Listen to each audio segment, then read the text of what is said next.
Hey there, conquistadors. Welcome back to Table It Gaming. I'm Isaac. I'm Brandon. And we're here to bring you another Hot Takes Army List review video. This time we're going with the Vikings, the Nords. Some would say that they're the opposite of hot, but psst, we got hot takes for you. Yeah, wow. To be clear, so you used to play this faction, but you haven't played them in a year. You play Spires instead. Another local Nords player hasn't played them in a year, and they play Old Dominion instead. Correct.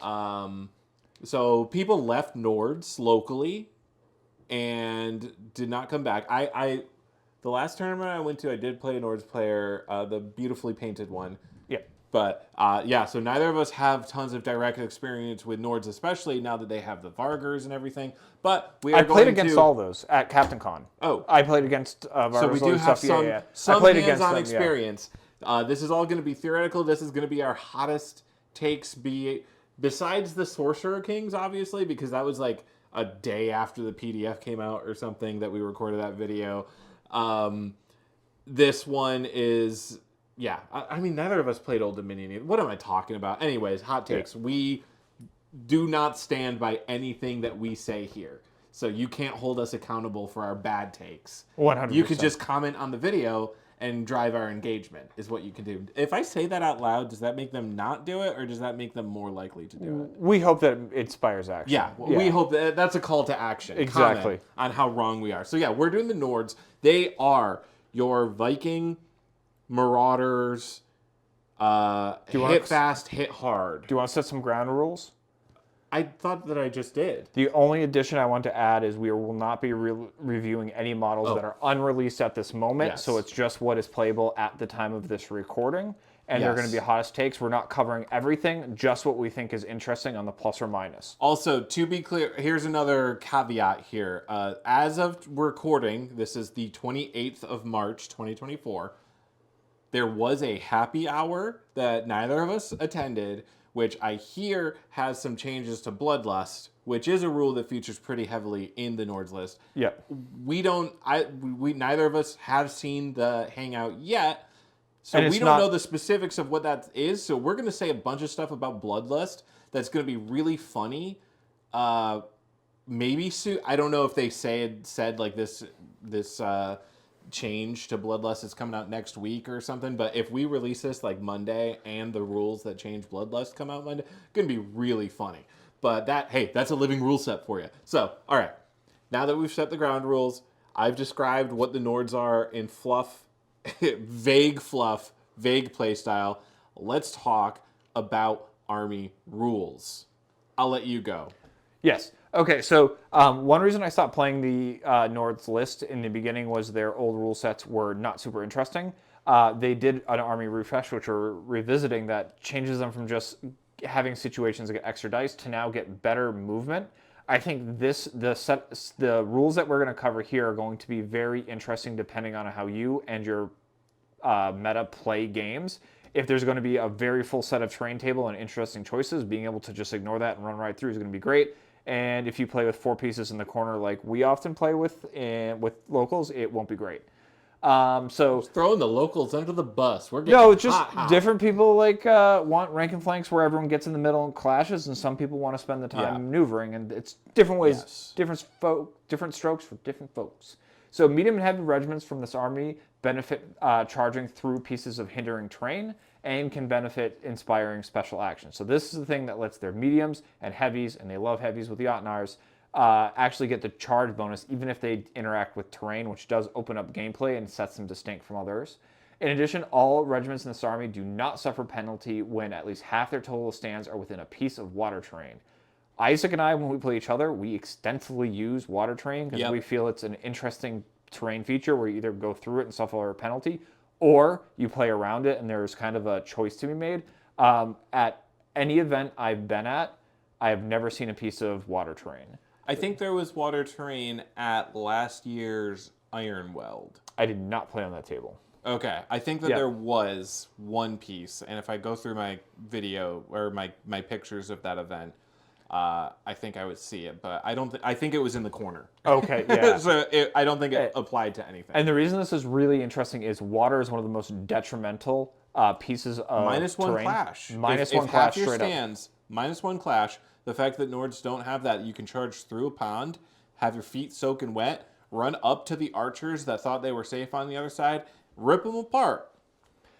So that's the first rule with Ice, Flesh, and Blood. The next one is Blood of the Einar. So when an infantry or brute regiment, not monster, has non-character wound stands or missing stands as a result, they get to add +1 attack characters. So this is kind of like, it's basically the same rule, worded I think a little bit better. So when you take some wounds or lose a stand on non-characters, you get a +1. So this allows you to, even as you lose effectiveness by losing stands, to get a little buff with attacks to continue fighting. In addition, when a character stand in this army participates in a duel action and destroys an enemy character stand, the enemy regiment that destroyed character stand was currently attached to immediately becomes broken. If they've already been broken, it becomes shattered. So this is what kind of makes Nords, often when we talk about dueling, I am not big on dueling.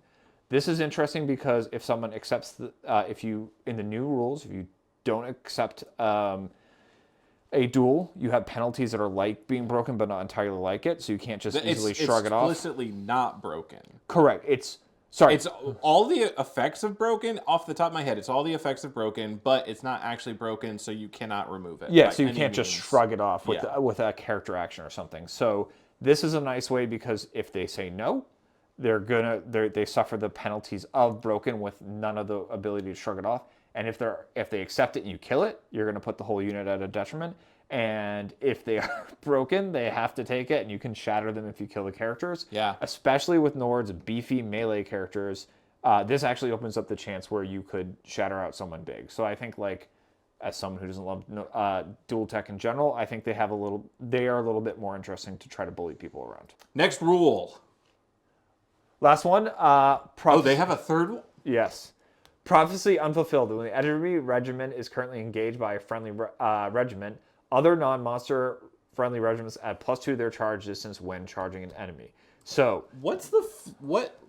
So the name is Prophecy Unfulfilled, and it gives you a charge bonus when multiple units are converging on the same target? I don't understand. I would have to read the lore, but that's not what we do here. We just read the army rules, so I'll figure that out later. That's weird. Yes, but the reason this is extra interesting is, if we all remember the previous rule, is you can charge through terrain without any penalties. If you're, medium or heavy, you can go through water. So if you get a unit that can really cross the board and connect, like a Fenner or Raiders, this allows you to get the second unit in a little bit better by adding that consistency and additional movement of +2. And you can take charges through terrain and other weird things and just kind of not care that they're there. So this, I think, allows you to kind of bully up and gang up on people. Multiple waves. Exactly, which is a lot more is a lot cooler, impactful tabletop rules than just their old, as you take damage, you sort of get some more attacks. Cool, deal with it. Yeah, and when you're comboing, like you said, with Fenner, and I think Werewargs are also probably fast enough. But, like, you have someone fast that can, like, make a guaranteed or low roll charge, and then that makes it so that the slower infantry, which the faction has a ton of infantry that rely on the charge, they get much more effective at charging out. Like, basically the fast ones are not as effective as combat, but the infantry are pretty good. So the fast ones help the infantry get stuck in to do their killing. And I think that's great. I think that's good synergistic reward for combos. Not combos, but planning things out. Like, correct. The team works, the army works consistently with each other. I know when we've reviewed other armies, we've kind of said, like, this rule kind of doesn't touch with this supremacy, or this unit doesn't get any benefit from this overall rule. This feels very consistent. They can go through terrain. They can if one makes a charge, others can make it more consistently. And as you take damage for the first unit that makes a charge, it's probably not as combat ready. You're going to get a little bit of boost to stay in the battle a little bit longer. Yep. And that's all the army rules. This is not like Old Dominion where they sneak a little extra one in the corner. Old Dominion had like 4. There was so many. Or 5 or something. Like, there was paragraphs because they have to. They break every rule in the game. All right. Supremacy abilities. I'm going to take the lead on this one. Good. Jarl gives all your guys opportunists, or all your infantry opportunists, gives you +1 attack when you're clashing in the flanks or rears. Lights can score if they have characters in them, and it's always active. That's a lot of stuff that it's doing, and it's a lot of good stuff. I think that any two of those three on their own would probably be worth it as like a top tier supremacy ability. But having all three, I don't know. I think that it's hard to compete with anything else except for arguably the shaman ability in my understanding of the current state of everything happening. Yep. The shaman is the other interesting one, like you mentioned, which is I was considered active, and then during a reinforcement phase, 2 friendly non-monsters that are out of it per round, not on the battlefield after you roll their reinforcements, gain Vanguard. This is where they get an additional free move to get on the table. So this lets your later units get up the table more quickly, as well as I think it opens up the side charge. One problem I have was when you come in from the side, the first move that gets you on the table, you're usually spending wheeling in or doing things, and you can't. It doesn't really often add much as coming straight from the back end. This lets you get that free wheel in, move, and then do stuff, especially with some of their units that get like free range or spell attacks on their Jotnars. You can kind of position a good area and start impacting things turn 1 of Reinforce. So that's obviously interesting. I'll talk about the one I used to use all the time. Hold on, I still want to talk about Shaman. Let's go. Refute because I talked good about Jarl and then we moved on. So Shaman, I think a fatal flaw from my position is that it's a supremacy ability that turns off on like turn 4, 5 at most. Yeah. So maximum of half the game, you're getting benefit from it. Yeah. That doesn't seem like a great use of your the opportunity cost of taking that over anything else. Just it doesn't sit right in my head. So like that's my biggest I think Vanguard is very useful for all the reasons you said, and it helps get your units up. But with that it's only active for 4 turns of the game, and then it has no other feature to help out your army at all. I don't think that giving a couple of units Vanguard is going to be that impactful. And also, I feel like in the Old Dominion episode video, I talked a lot about abilities and things that like give you the ability to make bad decisions. Yes. I think picking the wrong units to give Vanguard to for the situation, because you have to select 2 regiments. That can be a problem for you. Like you give it to units that either don't need it or you don't use it effectively. Or I guess this goes into that even more. You might use it to just shoot unsupported units straight forward, and they get picked apart by the enemy and die. So like Jarl supremacy ability doesn't seem like it gives you any option to make bad choices. No, because it's just gravy on top. It's just gravy on top. You could say that it might make you make bad choices trying to get flank charges that you don't really deserve. And it doesn't do anything if you don't get those flank charges, but I think with their ability to get the +2 charge when someone's engaged, I think you have bonuses and go through forests and stuff. Yeah. I think you have enough bonuses and fast enough units that you can do that. So I think the Shaman gets really good press because he's a paper tank, which is, I know, looking at what people say online in the Discord and other places, is a lot of games go to round 6. And I think Shaman is the king of people who hit round time and play till round 6. Because you are getting things in impactful range quicker, you're grabbing objectives, you're holding things. And if you can't play during your round time and you're leaving 4 rounds on the ground, you're not suffering the penalty. So that's why I think that's true. Yeah. The last one, are you all set? Yes, I'm done talking about shamans. So Valva is one I like, even though it's not the new hotness, but it's what I used to take a lot. To your point of Jarl, it's just pure gravy on top of things. It doesn't allow you to make bad choices. As long as you can keep her alive, she's just giving everyone +1 evasion, which is the invulnerable save of Conquest. So I think it's good. The one thing you have to watch out is it is maximum of 2, so the only bad choice you can make is run a list with a ton of evasion 2 where you're not handing that out. Yeah. But if you make the right choices, you can actually like level up things that are evasion 1 to something that's annoying to remove. Or the way I used it is there's a set of units that don't have any evasion, and this puts it on that unit, and then suddenly these units that you have ways with like high AP to kill, now you have, let's hope they don't roll the 1 to just spike their way through this. Yeah. So, yeah. And keep going? Yeah, I don't have any other... We should mention the Koninger Supremacy ability gives Terrifying +1. That's bad because... It's bad in the context of either playing a random pickup game, which could be against Old Dominion, or going to a tournament where you are likely to play at least one round of against Old Dominion. It doesn't make sense to bring a supremacy ability that will have no effect in likely at least one of your games. Yep. And like that's all it does. While your guy is on the battlefield, you charge, you get Terrifying. That's it. It's good against some armies, terrible against some armies. Yeah, like when you talk about the Rube Gold machine of supremacies, you need to get the charge off. You need to charge something that is not Old Dominion. You need to charge something that doesn't have a lot of resolve buffs that get around this, or other skills that mitigate this. So it's just like, okay, cool, now I got very basic units that I can bully around. And it's like, cool, or I could get a bunch of cool special abilities or evasion always on or something like that. It just feels like those things are going to be more impactful in every game you play instead of in very specific circumstances. And you know what? Since we've talked about all but one, let's just round it out. The Blooded Supremacy is a thing that exists. You basically get to choose 2 regiments to keep in, or to bring in every turn.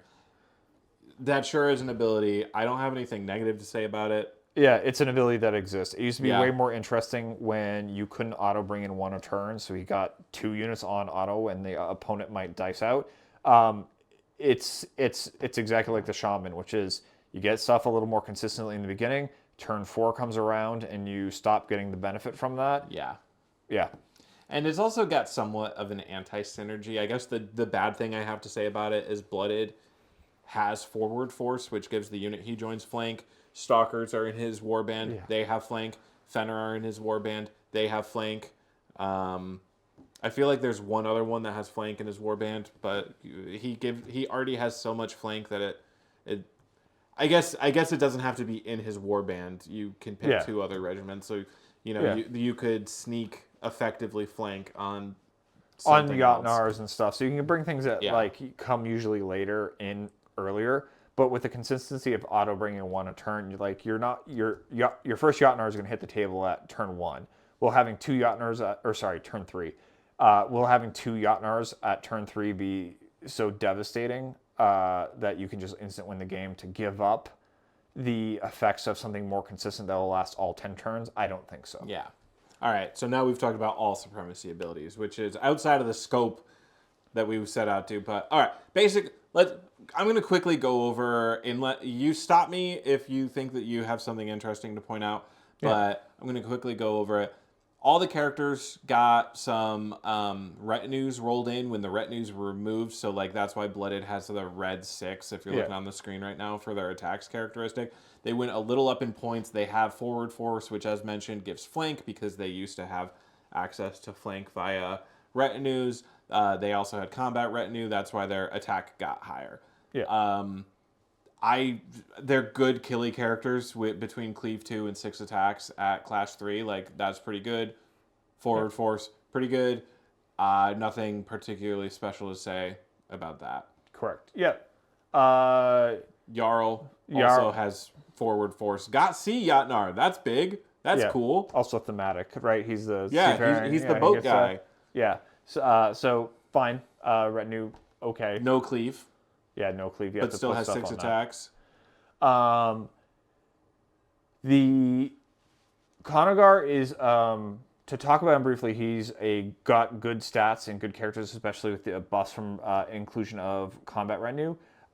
He has the ability to take up to 3 treasure troves, which is something people like doing where they can stack a bunch of items on him.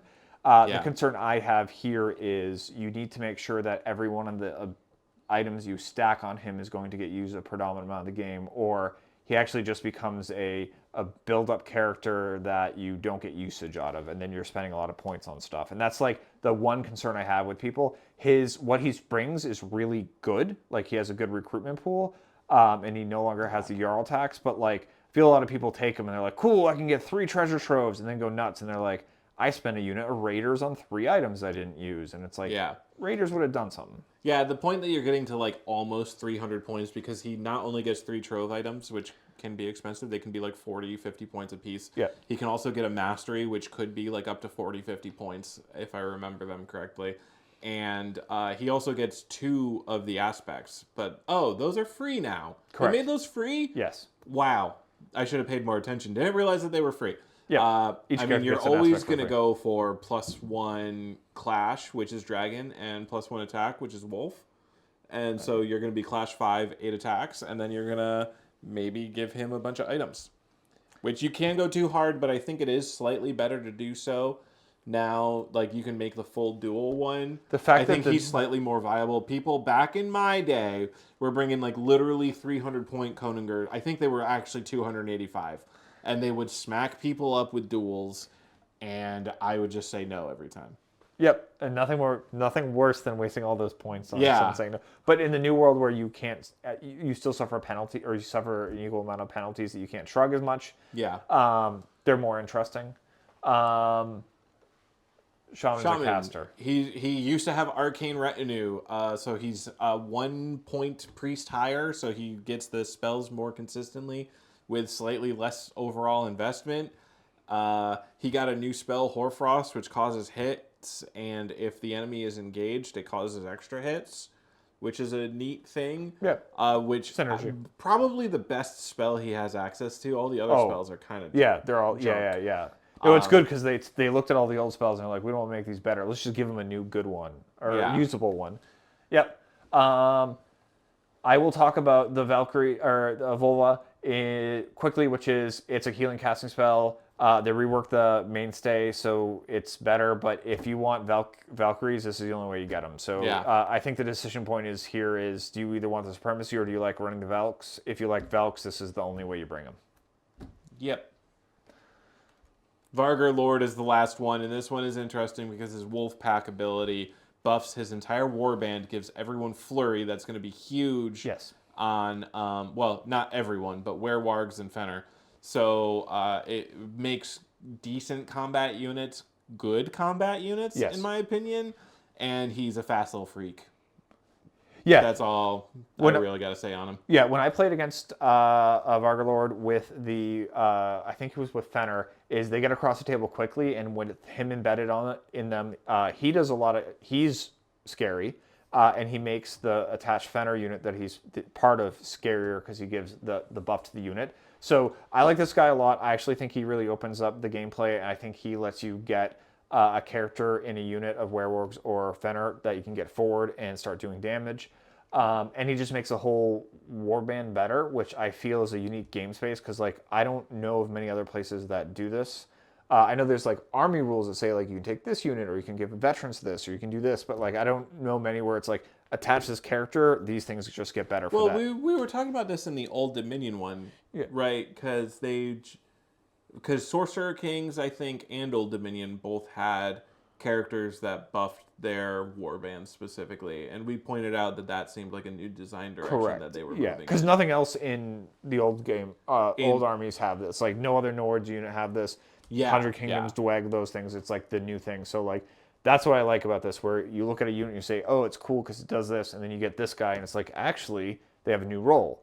And that's a nice way of differentiating. Because I think that's one thing that Conquest kind of has an issue with, which is, like, how do you make a mainstay for 90% of the faction be interesting to someone where it's restricted? And it's like, it's hard. And I think with this, you can suddenly kind of change that math because you're like, yeah, it's restricted because he gives a buff to that unit. However, in this case, that doesn't happen. Correct. In fact, in all cases that I can think of, because the other case I can think of is Wadrun, Thunder Riders. get flank in the Thunder Chieftain's Warband, but they're mainstay for him. So he's not even buffing like a restricted Oh, you're option right. that's Okay. available To others. as mainstay elsewhere. Like Yeah. I still think as a general rule, if a Warband has something as a restricted but is mainstay elsewhere, you have to really make a pretty difficult decision to bring them as restricted Yep.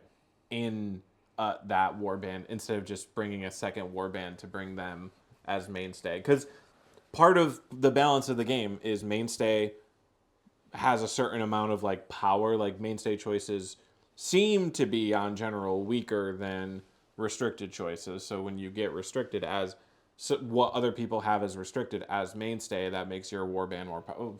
That's a bigger conversation than Yes. a Nords army list review. So let's move quickly on. I don't care about any of the items, honestly. I feel like you're going to talk about all the ones that I would care about. So this is going to be the Brandon section, and I'll chime in if I have anything to add. Yeah, so I'll just talk about some very basic ones that you see a lot across the table that I've seen, which is Raven Messenger is good. It's the banner upgrade that lets you project out your leadership up to 12 inches, and you can't be broken, I believe. What is it? Sorry, should the character in this currently attached become broken, then you may not use. Okay, so you can't do this when you're broken, but you just project things out. So the way people run this is they get a Conger or another character with a ton of leadership or resolve. You build it out with a large unit that he's attached to, so he gets all the bonus, and then he takes that banner and just projects it out to smaller units so they don't have to deal with things. So like that's a thing you can do. It's 40 points. You have to group things together well, but like it works. Not super exciting, but it's a thing. Here's my addition. If that Coninger refuses a duel, he's not broken. Therefore, his ravens are still messaging. I think that's unintended. Yeah, that feels like that's something that would, yeah. You skipped past it, which surprised me. Figurehead of the Naglfar. You put it in a unit. They join Bosun. Your Bosun are really good at winning shootouts. Yes. All right, move on. Yep. Vinda the Dancer is one that you see people take a lot. It's a weapon that for every 2 successful hits, you get to do an additional one.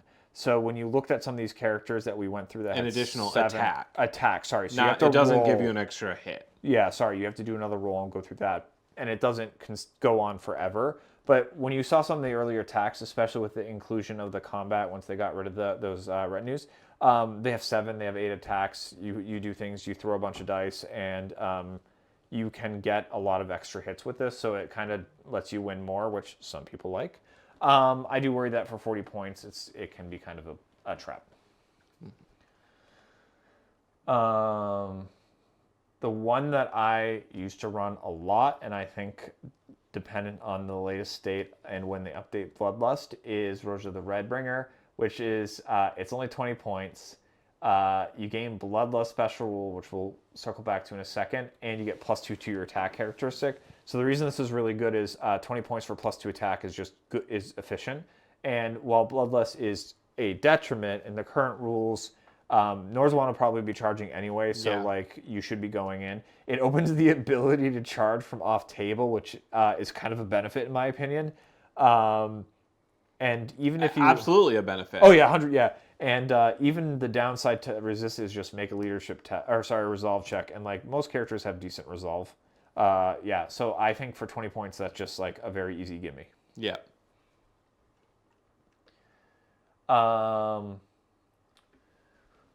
The one item for talismans that I've run that, especially when we get to unit reveal, that seems good because Bosun are so valuable, is I've run the Horn of Hjalgar. Hjalgar. Thank you. And is tattoo, so they gain rapid fire rules. So this is where you get 1s, you get additional attacks. So it's one of those things where, yet once again, like we talked about the Vinja, it is definitely a win more. But if you're in a situation where you and another range unit are getting a shootout, rolling a bunch of dice, getting some 1s to get additional hits does help in the outmatch. Is it worth 20 points? I put it there, but I'm also not good with Nords, and that's why I play Spire. Am I misunderstanding something? Because I'm having a moment. I'm looking at Mist Caller's Raiment, which is 15 points, and enemy regiments reroll 1s when volleying against you, the regiment that character is in. Yes. Figurehead of the Naglfar, which I just said was good, Yeah. is 20 points, and you reroll all successful hit rolls. Correct. So you pay 5 points for all successful As opposed to ones. That's a massive difference in for power. 5 points. For 5 points. Like, okay, now you have 2 heroes and 2 units of bosun for 35 points. Both of them win shootouts. Correct. That's pretty silly. Why did one of those used to do something completely different? I don't understand.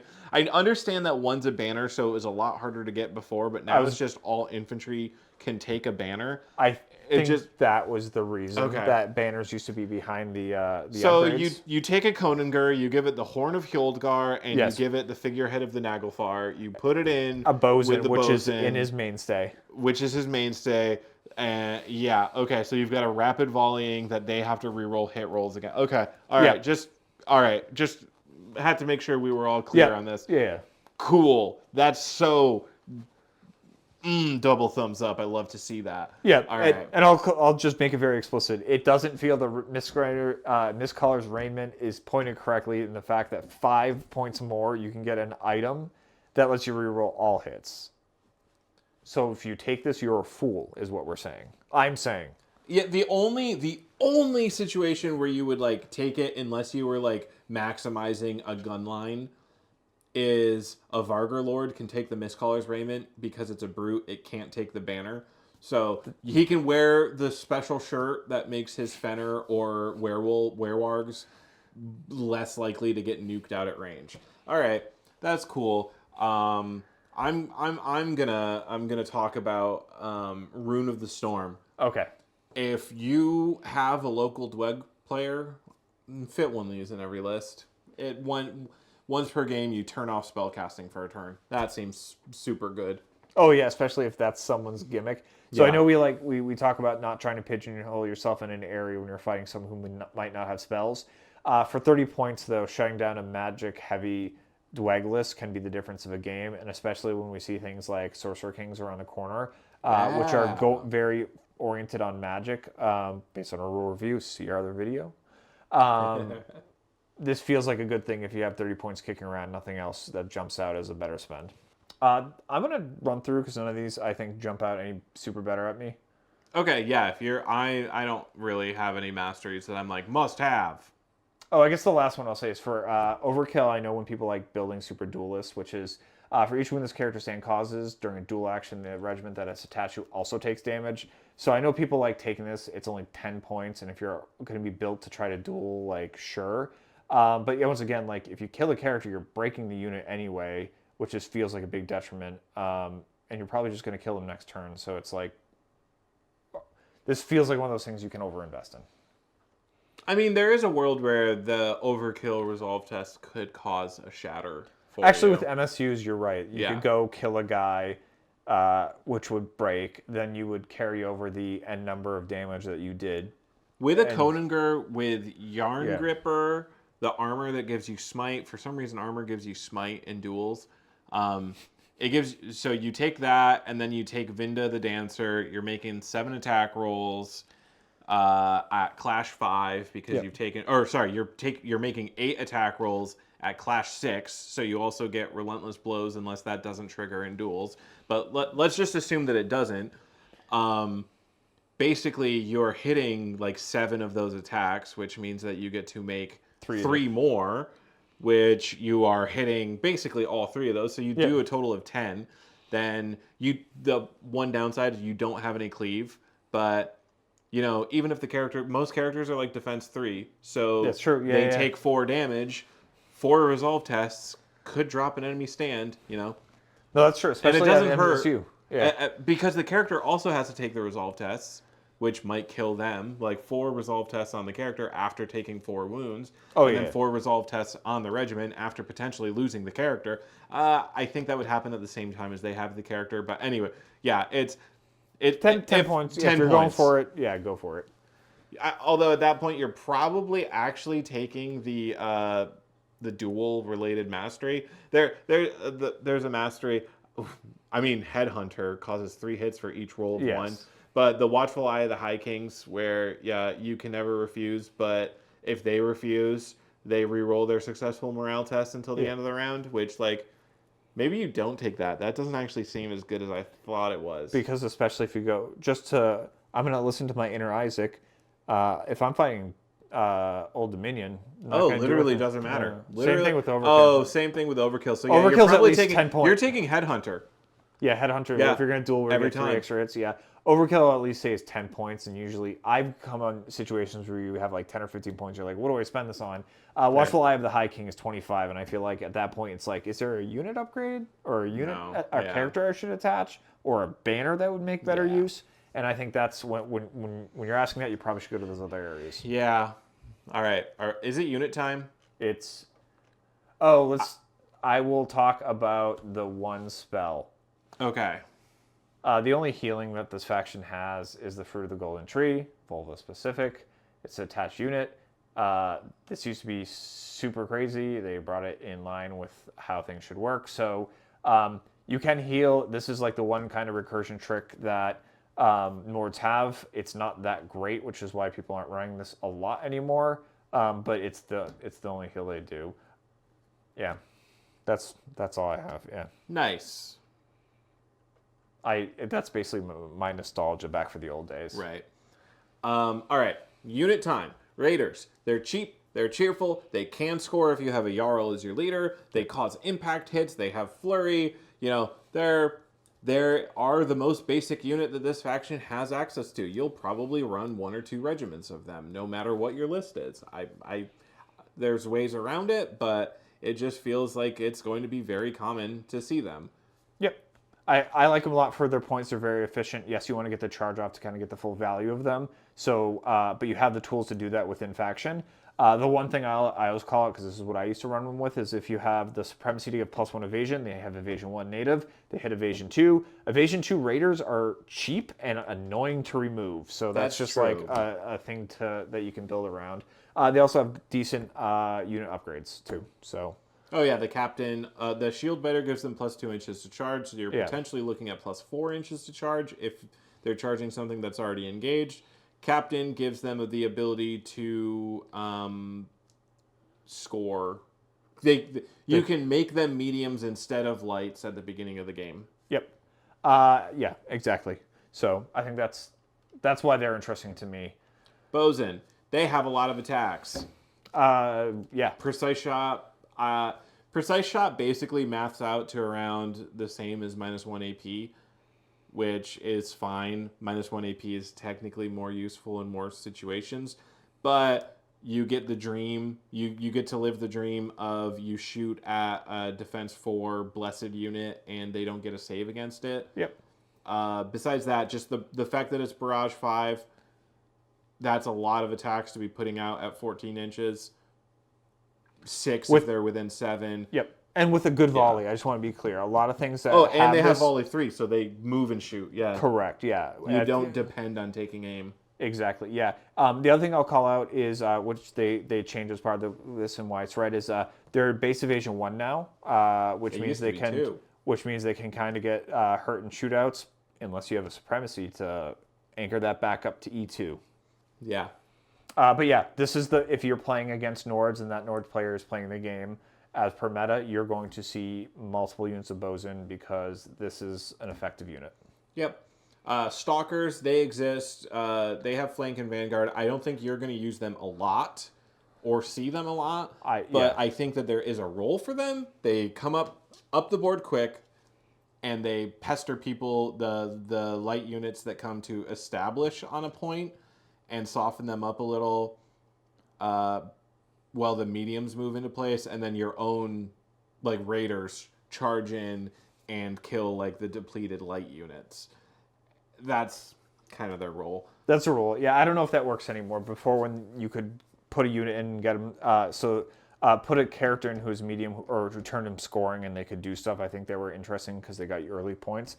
I think now they're lights. Bosun are lights. Yes, Bosun don't get the extra vanguard move, but like, cool, wait one more turn. And I also think on turn 2 with Fenners, you got other medium units that you can just throw down the table. And yes, they're coming in turn 2, but they're like a lot more scary, especially if Vargar Lord attached.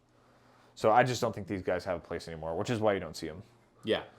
Werewolves, they have Bloodlust. That's a rule that's going to change, I've been told. 6 attacks, pretty good. 6 attacks with Flurry, because you're taking a Vargar Lord. That's great. Clash 2 does kind of let them down until you give them Flurry. Correct. Regeneration 3 is whatever. If a stand has a damage, you get to heal that damage, and your second a dead stand comes back. Which is cool. It's decent. They are lights. They are pretty cheap for what they bring, and they're pretty fast. Yeah. So yeah, if they get the charge, they're great, especially with Vargar Lord. I think, like you said, this is a unit that you're like, and then you say, what if it had Flurry? And then it suddenly becomes more exciting because it offers consistency for that clash. Also E1, so a unit that could benefit from a boost in evasion. Yeah. Huskarls, they are a medium guy. I think you'll see at least one unit of them usually, because I think that they're the best character bunker unit. Correct. Because shield, so they're base D2. Shield puts them up to D3. Untouchable, they reroll 6s. When their officer upgrades, gives them Bastion. So if they activate first, they're up to D4, reroll 6s. That's a pretty good amount of defenses. You're probably going to have a character in them and then be big enough for a bonus. So they're going to be like R4 or R5, Resolve 4 or Resolve 5. Yeah, feels good. I've been down on them in the past, but I think they're in a pretty good spot right now. Yeah, I agree. I don't run them mainly because the way the models are built and their capes, they rank up really poorly, and I just don't. I get annoyed dealing with it, but like they're a fine unit. I just think they're not an exciting unit, right? Like they do that job that you says, and they do it well, but there's nothing that you get excited for, and that's why I think people glance over them, but you see them on the table. Yep. Trolls. They are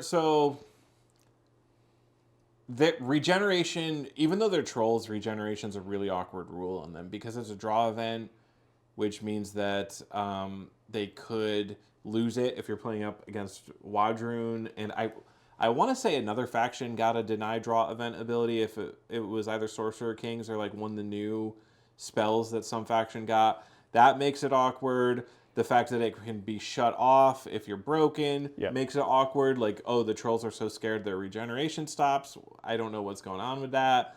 The fact that it's only regeneration 6 when they have 6 wounds.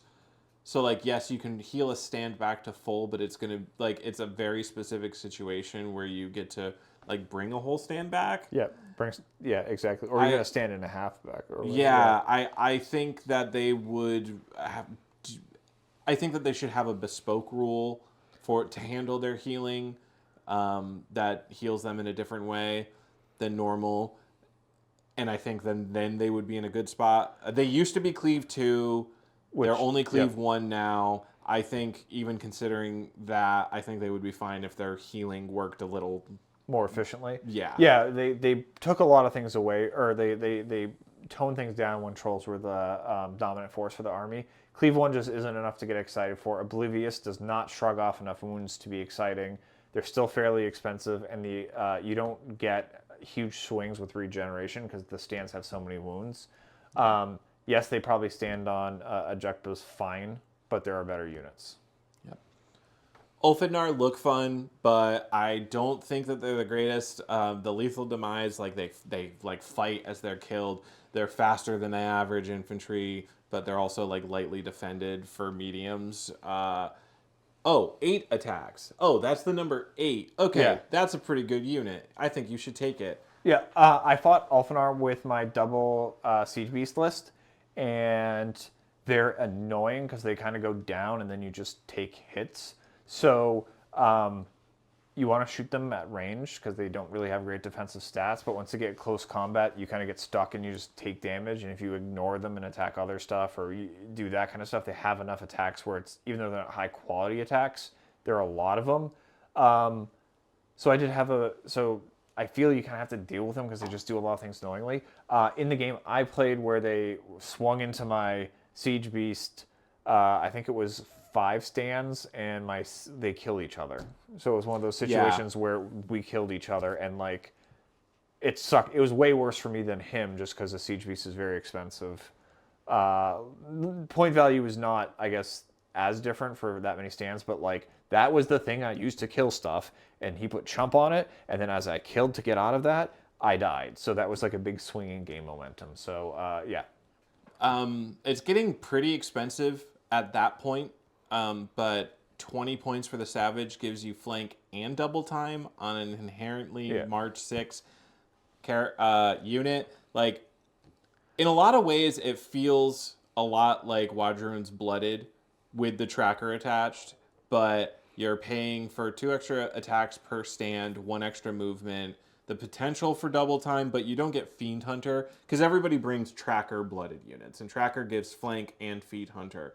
And it's a total of like 160 points for Wadroon Blooded, which, you know, 6 attacks each, even at Clash 2, pretty good. This is basically adding the Aberration character to it for the Lethal Demise.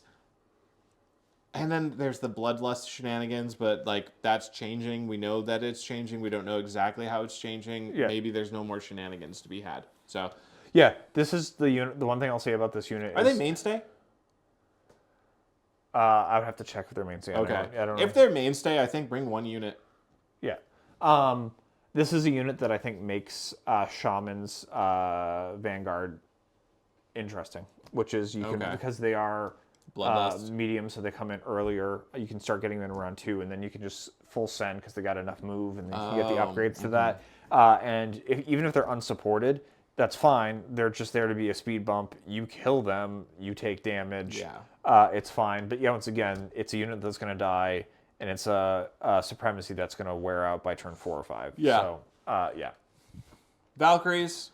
They're good models, and they're fine models that stick around. The coolest thing about them is the Devout, which lets them auto get pre-spells cast on them, so they're a little better to heal themselves, and Bless is good because you can use it both offensively and defensively reroll stuff. Otherwise, it's a unit you take a big block for support, and it's not super exciting compared to all the other cool stuff you can run in this faction. Yeah. Fenrir Beast Pack. They are, I think, one of the best units in the game. They're slightly less good because they cost 140 points now. Yeah. What's really funny is that they used to be like 120 points. They were the best unit in the game, in my opinion. Yeah. And then, like, they kept making them better at, like, fighting and surviving. Like, it has Evasion 2 now. I think they gave it, like, loose formation. Yep. They gave it the flurry when it's in the Vargar Lord's Warband, and they also made it more expensive, and I think that's actually making it a worse unit. I think that at the cheapest that they were just insanely good because they're medium, flank, 7 move, fluid formation. They move up, and then they twist onto the objective, and they have a little corner of the stand in the objective from just being deployed on it, and now you've got your medium unit holding the objective for the entire game. Okay. Yep, you can do that missions on turn 2, which is I've won games by doing this, and I think the problem is, and I don't know if this is Para Bellum wanted these guys to be more fighters and not objective sitters. So when people were using them as cheap move, spin with fluid formation and grabbing objectives, they were like, let's add stuff, let's add combat abilities so people see them that way and increase cost. I don't know if that was the case or if the community led it, but yeah, this unit everyone looked at and said this isn't great for combat, including me, and then you realize most mission packs are based on objectives, and you gotta this stand unit in circles. Can stand in circles better than anyone. Yeah, 140 points is like right at the tipping point where I think if it went to like 150 points, it might not be super efficient standing in circles. But where it currently is, it's so good at standing in circles. Uger, they're really good. I think Adepticon list had like two units. Two minimum size units, yeah. Yeah. And I think most people run them is because they have 5 wounds, and we've talked about this before, that the difference between a 4 and a 5 wound model feels very apparent on the table. I understand it's only a little bit better, but it just feels like things live a little bit longer. Especially comboed with Oblivious. I was going to say the thing and Fearless, right? So you're not going to be taking penalties for terrifying or any of that kind of stuff. Mm-hmm. You take half as many resolve checks because you're oblivious. And then the other thing is, since they can stick around for a bit, if you get in a protracted battle, you want a higher cleave. They have cleave 2, and I think that's where these guys now shine, that Trolls lost it, is this is your way of dealing with armor. The Clash 3 Cleave 2 is very powerful. Yeah. I think that the 2 defense really lets them down. Actually, I think 2 defense on a medium brute unit is way below par, even with wound 5. That is just asking to get the unit killed, even with Oblivious, even with Fearless ignoring Terrifying if you're up against Terrifying. I do think that I think that's why they bring multiple MSUs of them. Yeah. And I think that they're careful about where they... Actually, maybe at 150 points, maybe they just throw them away willy-nilly. Yeah. I wish they streamed Adepticon. Stream Adepticon. The list I saw at Adepticon, it had a lot of Bosun, and I feel like these ended up being Cleanup crew and Standing Circle crew. Okay. The one thing I'll call out, that the one reason I don't love these guys, so like Cleave 2 is great because it's one of the few places you can now get in this faction since some of the earlier changes since I started playing. 5 wounds, Fearless and Oblivious is a nice way to shrug off damage. I think the thing that's hard is no evasion. Defense 2 is not great. And Resolve 3 is not great. So even though you're taking half as many Resolve checks, you're just going to fail so many of them, right? Yeah. Your defense isn't high enough to shrug off these attacks to avoid things hitting the Resolve funnel. Actually, correction. Oblivious doesn't make you take half as many. It makes it so that you need to... that you take half as much damage for failing them, basically. Yes, yeah. So if you take 10 tests with Resolve 3 on average, you fail 5 of them. Yeah. And then Oblivious triggers. And then you'll only take 3. Because it is half round up. Yeah, half round Sorry, up. Yes. I just needed to be clear so that people had the hot takes correct. Correct, yeah. So I do this for you, listener, viewer. He does it to make me feel bad. Yeah, I do it to bully him. Doing shorthand on stuff. But yeah, in general, even with the mitigation, I don't feel it's quite enough, especially since Defense 2 is easy enough to get around. Because Cleave 1 or Cleave 2s exist in other armies. So that's my one concern, is they do feel fragile, but they are priced to move. Yeah. Bear Sarks, there are certain armies that you'll certainly want them against, so might as well bring them in your army. Defense 3, Resolve 5 is pretty good defensive stats. 5 attacks, Cleave 2, very good offensive attacks. Their letdown, I guess, would be the move 5, which means that they're kind of slow move up the board. They're heavy, which means that they're not coming out till later. And yeah, wound 4 is Yes, I also great. think they fight with Yatnars. I think especially with some of the Yatnars, which we'll get to. Oh, yeah. He's a heavy. You want to auto bring on the heavies that you care about, and just having a lot of that is hard. I think there's something to be said about coming in later versus earlier, but I just feel like Cleave 2 Linebreaker is great because I don't think there's anything natively that gets Linebreaker in this army. There's a few upgrades, but like that's kind of cool. But there's also things that are just really better at killing, I think, that is competing against. Yeah. It does, I'll say it very directly, it does not have the extra action economy that Sea Yatnars have with the extra free attack they can make in melee, and Sea Yatnars can make with spell casting, even in melee. Ice Yatnars. Ice Yatnars, sorry, yeah. Sea Yatnar, just mention them. They can do free volley actions. Wait, the one thing I want to start with is monsters don't degrade in stats as they take damage, so it's important to note that like this like a Sea Yatnar would be more survivable than or be more impactful on the table longer than a minimum size unit of Ogres, just because as Ogres take 5 damage, it loses a guide, so it loses the attacks back, where any of the monsters stay there until they're going down. So I think that's something that you need to weigh. Do you want to talk to me about the... 16 wounds means that they are about as effective as like a baseline. They have as much health as a baseline 4 wound infantry unit of 4 stands, which is very tanky, especially considering that they don't degrade. Defense 3 with evasion 2 means that anything more than 1 cleave, not doing anything. Resolve 3 kind of low, but their Clash 3, Volley 3, 13 attacks. I mean, Fiend Hunter is a huge pickup on them because it affects brutes, and a lot of people like their brutes. I mean, the 2 Ogres that we were talking about, people love brute drones. Warbred have fallen out of favor from what I understand, but I think that there is still some play there.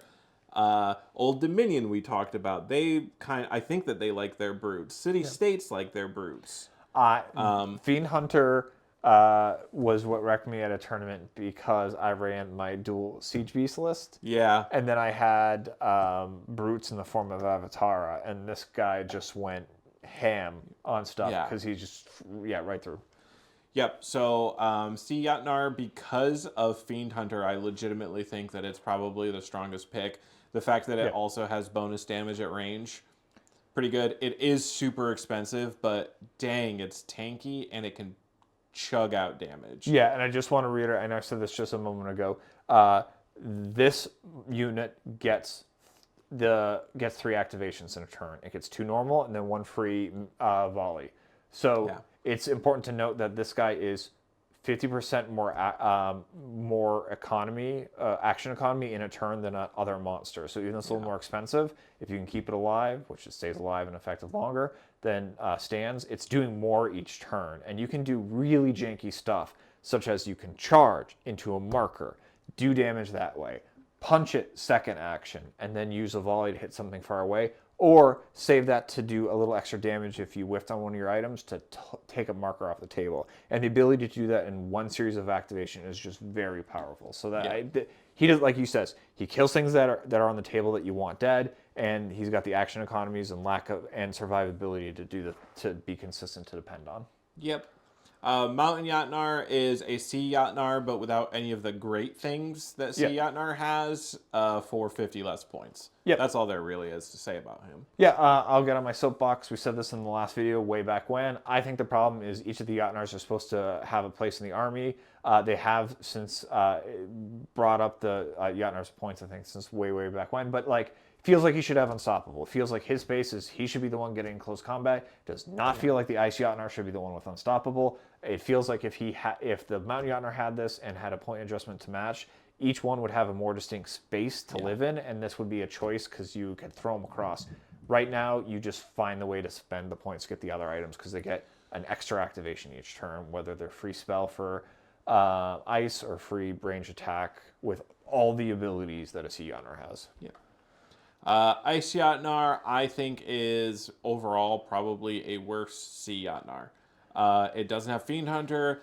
It has a ranged attack in the form of a free spell cast, which can cause hits. But you can also do some janky things like slow down enemy units or improve your own armor to defense 4, which can be useful. But overall, I think losing Fiend Hunter and only gaining Cleave 3 and the options with spellcasting probably makes it less appealing. It makes it less appealing to me for the extra points.